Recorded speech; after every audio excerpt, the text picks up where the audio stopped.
सागराच्या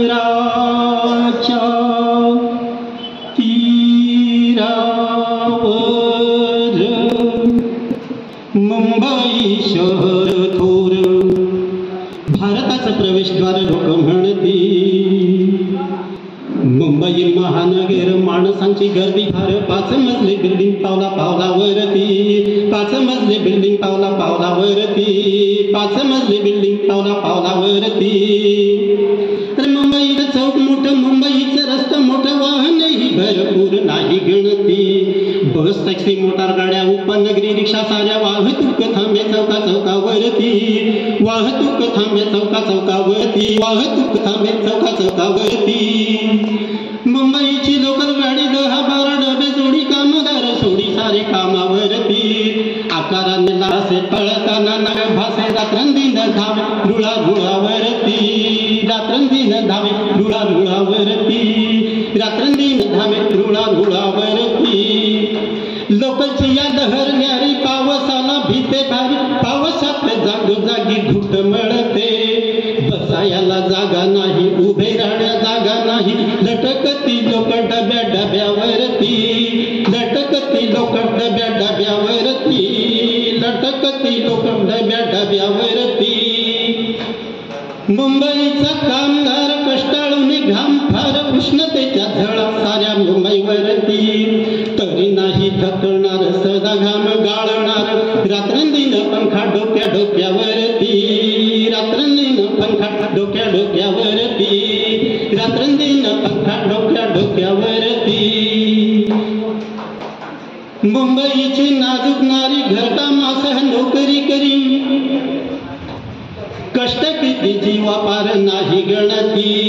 लोकांसाठी धावपळ, घरासाठी धावपळ, ओघळती मोती गाला गालावरती, ओघळती मोती गाला गालावरती, ओघळती मोती गाला गालावरती. मुंबईत गाव किती, गावांची या नाव किती, गावामध्ये गाव त्याला नाही गणती. कांदिवली, बोरीवली, तुर्ला, दादर, नायगाव, पूर्व पश्चिम दोन्ही बाजू बाजूवरती, पूर्व पश्चिम दोन्ही बाजू बाजूवरती, पूर्व पश्चिम दोन्ही बाजू बाजूवरती. मुंबईत कारखानदारी, रोज वाढे रोजंदारी, बेकारही येते येथे पोट भरती. कुणाची ना उपासमार, मिळे साऱ्यांनाच काम, महालक्ष्मीची कृपा घरा घरावरती, महालक्ष्मीची कृपा घरा घरावरती, महालक्ष्मीची कृपा घरा घरावरती. मुंबईत रविवारी नर नारी पोर सारी चौपाटीवर येऊन या मजा लुटती. सागर ही आनंदात भेटी धावून या येतो, खडकती लाटा काठा काठावरती, खडकती लाटा काठा काठावरती, खडकती लाटा काठा काठावरती. शहर मुंबई हे थोर चाले देशाचा व्यापार, राजधानी महाराष्ट्राची ही शोभती, राजधानी महाराष्ट्राची ही शोभती. मुंबईचं मोठेपण, मराठ्यांचं मोठं मन, पाहून या सागराला येते भरती. मुंबईचं मोठेपण, मराठ्यांचं मोठं मन, पाहून या सागराला येते भरती. मुंबईचं मोठेपण, राहणाऱ्यांचं मोठं मन, पाहून या सागराला येते भरती. तोल ढळू लागला की वेळ थोडा स्तब्ध होतो आणि जगण्याचा तो क्षण कवितेचा शब्द होतो, आणि जगण्याचा तो क्षण कवितेचा शब्द होतो. असं कवितेचं जगणं, मुंबईचं जगणं सरांनी अतिशय छान प्रकारे मांडलं आहे. मी पुढच्या कविमित्राला 6व्या काव्यलहरीसाठी उपस्थित सर्व काव्यमित्र सर्वांचं मी सोलापूर विभागाच्या वतीने स्वागत करतो. या कार्यक्रमाला ज्यांनी पुढाकार घेतला, मी आत्ताच शिवदे सरांना विचारलं की सुरुवात कशी झाली, तर ते कुलकर्णी सरांचं नाव त्यांनी सांगितलं मला, आणि त्यांनी दोघांनी सुरुवातीला पहिलं काव्यसंमेलन भरवलं. त्यानंतर या काव्यसंमेलनाला सोबत जुडलेले पिनाके मॅडम असतील, बच्चाव साहेब आहेत, इतर अनेकांची सगळ्यांची नावे मी घेत नाही, परंतु या उपक्रमात सहभागी सर्वांचंच मी अभिनंदन करतो. सर्वांना मी या कार्यक्रमासाठी शुभेच्छा देतो. काव्य हे असं एक माध्यम आहे, आपण साहित्याची खूप मोठी परंपरा आपल्या महाराष्ट्रात आहे. मराठीला अभिजात भाषेचा दर्जा आत्ताच मिळाला आणि खूप साहित्य मराठी भाषेतनं लिहिलेलं आहे आणि काव्य असं माध्यम आहे की कमीत कमी शब्दातनं जास्तीत जास्त भावना त्या माध्यमातनं व्यक्त होतात. आणि साहित्य एक वेळ आपण कथा वगैरे ते एक आपल्याकडे फिक्शन नावाचा प्रकार असतो, तर ते काल्पनिक आपण लिहू शकतो. काव्यही थोडंफार तसं आहे, परंतु काव्य लिहिण्यासाठी एक असं आहे की ते दिल पे लगेगी तो बात बनेगी असं जे आपण आमिर खान म्हणतो, तर ते आहे जेव्हा मनाला कुठेतरी एखादं खूप टोचलं जातं, दुःखाचा विहर म्हणजे खूप अतीव आनंद किंवा दुःख, अशा वेळेस काव्य आपोआप ते निर्माण होतं. तुम्ही रवींद्रनाथ टागोरांच्या जर कविता वाचल्या तर त्यांना नोबेल प्राईज मिळालं होतं लिटरेचरचं. तर तो का मिळाला, तर तो त्यांनी आयुष्यात काहीतरी वेगळं दुःख भोगलेलं होतं. ते तुम्ही वाचून बघा, गुगलवर वगैरे सापडेल तुम्हाला.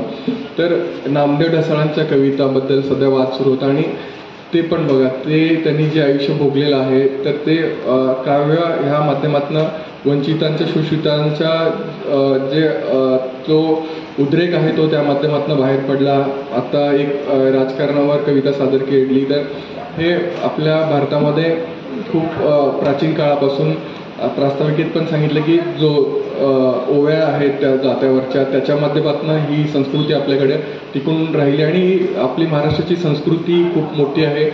हजारो वर्षापासून इथे जोत्यावरच्या ओव्या ज्या गायल्या जातात त्यामधनं त्या लोक हे संस्कृतीचा एक आरसा आपण भाषेला म्हणतो, त्याचप्रमाणे काव्य ही तसंच माध्यम आहे.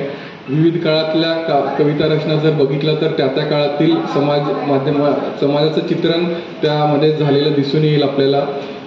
त्या काळातील म्हणजे काही कवितांमधून स्त्री पुरुष समानता जी नाही आहे त्याच्यावर भाष्य केलेलं आहे, राजकारणावर भाष्य केलेलं आहे. तर अशा सर्व भावभावनांचं प्रकटीकरण काव्याच्या माध्यमातून होतं आणि तो एसटीच्या आपल्या व्यस्त सर्व्हिसमधूनही आपण तो सर्वजण छंद जोपासून हे काव्य इथे अतिशय उत्तम आपण सादरीकरण करत आहात, याचा मला नक्की आनंद होतो. आपल्या पुढील संमेलन हे खूप मोठं व्हावं अशी माझी इच्छा आहे आपल्या सर्वांना. मी त्यासाठी शुभेच्छा. अखिल भारतीय मराठी साहित्य संमेलन ज्या पद्धतीने साजरं होतं अशाच प्रकारे एसटीचं काव्य संमेलन भविष्यात साजरं होईल असा विश्वास मी व्यक्त करून आपल्या सगळ्यांना शुभेच्छा देऊन माझे मनोगत थांबवतो. धन्यवाद.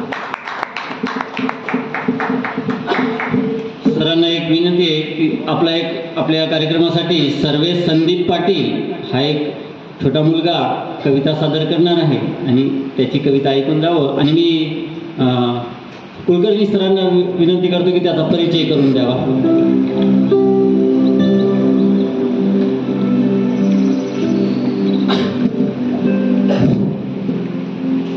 खरं तर मी ज्या वेळेला 2020 साली कवी संमेलन वगैरे हे सुरू केलं आम्ही, तेव्हा शिवदे साहेबांनी सांगितलं आहे एसटीच्या बाहेरचा कोणीही याच्यात आपण घ्यायचं नाही. पण आज मी जरा शिवदे साहेबांच्या परवानगीनंच त्याला थोडंसं हे देतोय आणि शिवदे सरांची मी परवानगी तशी घेतलेली आहे. एक विद्यार्थी आज आपल्यामध्ये कविता म्हणणार आहे. मी ज्या गावात सध्या राहतो, माझं मूळ गाव कोडोली, तालुका पन्हाळा, जिल्हा कोल्हापूर, तिथलाच इयत्ता 8वीचा एक विद्यार्थी हा सर्वेश संदीप पाटील. आता याला मी इथे आणला आज, म्हणजे त्याचा मी थोडक्यात परिचय आपल्याला करून देतच आहे. पण तत्पूर्वी मी आपल्याला विचारतो की एका शालेय विद्यार्थ्याने केली एसटी अनाउन्समेंटची हुबेहूब नक्कल, असा एक व्हिडिओ सगळीकडे व्हायरल होतोय. तो कोणी बघितलाय का आपल्यातलं?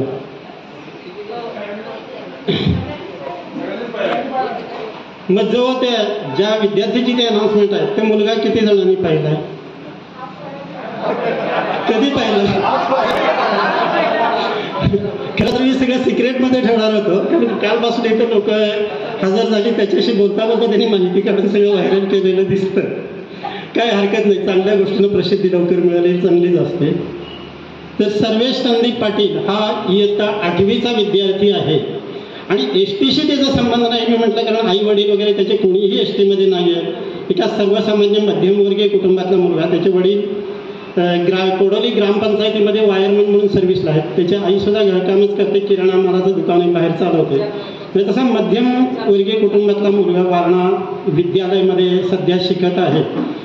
पण त्याची माझी आधी ओळखसुद्धा नव्हती. ओळख कशी झाली त्याची म्हणजे हा सुद्धा एक वेगळाच किस्सा आहे. पण त्याला एस टीची इतकी आवड आहे की आपल्या मुलांना जर आपण विचारलं कुठल्या गावाला जायचं म्हणलं तर कशाने जाऊया, तर ती कोंडूस्कर ट्रॅव्हल्स, गाडगे पाटील मोठी मोठीच नावं घेत असतात. पण हा मनुष्य कायम एस टीनंच प्रवास करतो आणि प्रत्येक ठिकाणी एस टीचे अनाऊन्समेंट करतो.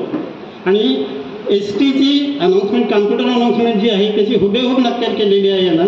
आणि त्याचा व्हिडिओ सर्वत्र व्हायरल झालेला आहे. इंस्टाग्रामवर वगैरे बरेचसे लाईक्स त्याला मिळालेले आहेत. त्याची इतर माहिती मला याबरोबर सांगावीशी वाटते की त्याचे जे छंद आहेत ते म्हणजे त्याला एक एस टी प्रवासाची आवड आहे.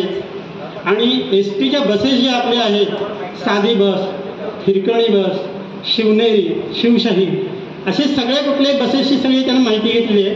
आणि पुठ्ठ्याची छोटे छोटे एवढे आकाराची त्यानं बसेस पुठ्ठ्यांची मॉडेल्स तयार केलेली आहेत. आणि त्या सगळ्या मॉडेल्सचं प्रदर्शन त्यानं एकदा आपल्या घरात बोलवलं होतं. जवळजवळ 300पेक्षा जास्त मॉडेल्स त्याच्याकडे आहेत. आणि आता सुद्धा आईबरोबर वडिलांच्या बरोबर जेव्हा तो बाईकनं जात असतो त्यावेळेस त्याला रोडवर नवीन गाडी दिसली, ओव्हरटेक करायला लावतो, पुढे जातो, त्याचा फोटो घेतो आणि रात्री कॉम्प्युटरवरून माहिती करून हुबेहूब तशी गाडीची मॉडेल तो तयार करतो. ही इतकी एस टी प्रवासाची त्याला आवड तर आहेच. आणि त्याबरोबर तो कविताही स्वतः तयार करतो. त्याची कविता आता आपण ऐकणारच आहोत. वारणानगरला महाराष्ट्र साहित्य परिषदेचं एक संमेलन, मोठं साहित्य संमेलन झालं होतं. त्यात बालकवींचं एक बालकाव्य संमेलन एक होतं. त्या कवी संमेलनात सुद्धा याला निमंत्रित म्हणून बोलवलेलं होतं.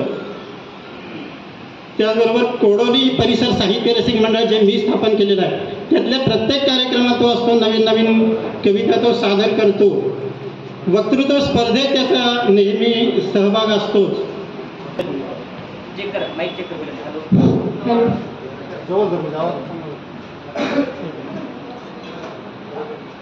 दोन वाजता सुटणारी सोलापूर गुलबर्गा बस क्रमांक 8913 फलक क्रमांक 2 वर थांबली आहे. ही बस अक्कलकोट मार्गे जाते. धन्यवाद. 3 वाजता सुटणारी महाबळेश्वर पणजी बस क्रमांक 8964 फलक क्रमांक 2 वर थांबली आहे. ही बस सातारा, कराड, वाठार, कोल्हापूर, रंगाळा, गगनबावडा मार्गे जाते. एक विशेष सूचना, कोणत्याही वेगळ्याशी वस्तू अथवा सामानाला हात लावू नका. असं सामान आढळल्यास स्थानकाच्या नियंत्रण कक्षाशी संपर्क साधा. राज्य परिवहन बसमधून विना तिकीट प्रवास करणे हा कायद्याने गुन्हा आहे.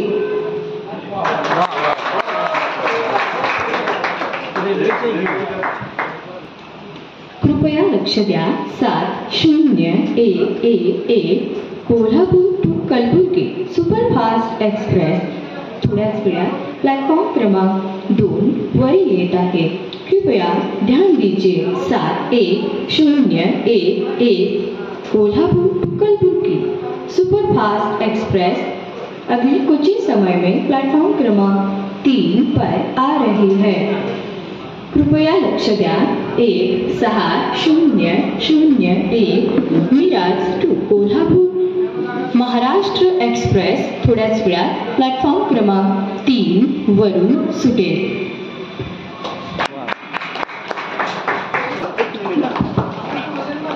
फोटो मी पण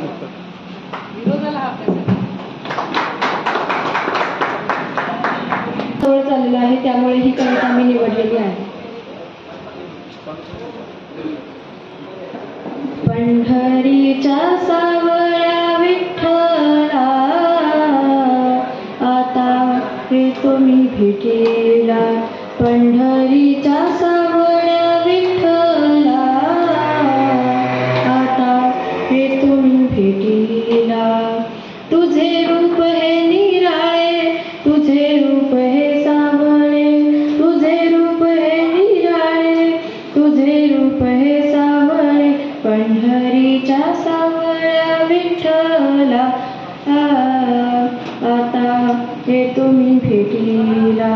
पंढरीच्या सावळ्या विठ्ठला आता येतो मी भेटीला. चंद्रभागे काठी पंढरी हे गाव तुझा इतका मोठा महिमा नाही ठाव. पंढरीच्या सावळ्या विठ्ठला आता येतो मी भेटीला. आता चालेन मी वारकऱ्या संग संत तुकाचा म्हणीन अभंग. संत ज्ञानाचा म्हणीन अभंग. पंढरीच्या सावळ्या विठ्ठला आता येतो मी भेटीला. येतो मी भेटीला. फार खूप सुंदर असं झालं. पुन्हा एकदा जोरदार टाळ्या होत्या त्यांच्यासाठी.